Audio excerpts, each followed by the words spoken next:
વીરને થઈ ગયું વેકેશન પૂરું. હવે જાય છે ભાઈ ભણવા. આવી જાય તો હાલ આવે છે થોડો થોડો.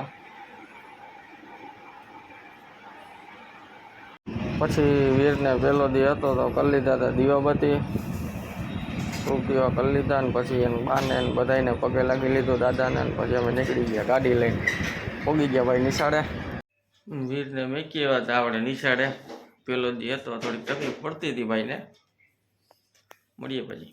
તો મિત્રો આપણે થઈ ગયા હતા નાઈ ધોઈને કમ્પ્લીટ ને હવે જવાનું છે આપણે ઓફિસે. આપણે ભાગીએ હવે ઓફિસે. બધા હોના કામમાં લાગી ગયા છે. આપણે આપણા કામે લાગી જાય તો મળીએ પછી ઓફિસે. પછી બપોરે વાગી ગયા હતા 12 ને આપણે થઈ ગયો તો તેડવાનો ટાઈમ. અને જો આ બપોર પાડીમાં આપણે દિવ્યરાજ આવી ગયો હતો. આ એક બપોર પાડીમાં છે ને ખબર પાડીમાં છે. આ ભાઈ બપોર પાડી ફર્સ્ટ ડે ઇમ્પ્રેશન હો.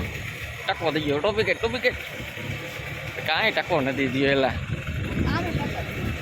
એને તો મિલિટરીમાં નાખવાનો હોય. છોકરાઓ અંદર રહી ગયો. પછી આપણા એક મિત્રની છોકરી નવું એડમિશન હતું તો ભાઈ તેડવા આવ્યો હતો. ને પછી આવી ગયો તો આપણે વીર ટકો કંજરતો કેવો ગયો આજ નદી કેવો ગયો ડોક દુખે ખાઈ લઈ. હવે આને એક હેઠે ઉતરવાનું ખબર પડે અમારે જો ને. તો મિત્રો આજના વિડીયોમાં એટલું જ. આપણે મળીએ પછી નવા વિડીયો સાથે. કેમ કે હવે કાંઈ કામ છે નહીં, ક્યાંય જવાનું નથી. તો મળીએ પછી નવા વિડીયો સાથે. જય માતાજી, જય રામનાથ. વિડીયો પસંદ આવે તો લાઈક શેર અને સબસ્ક્રાઈબ કરતા જાજો. આજના વિડીયોમાં એટલું.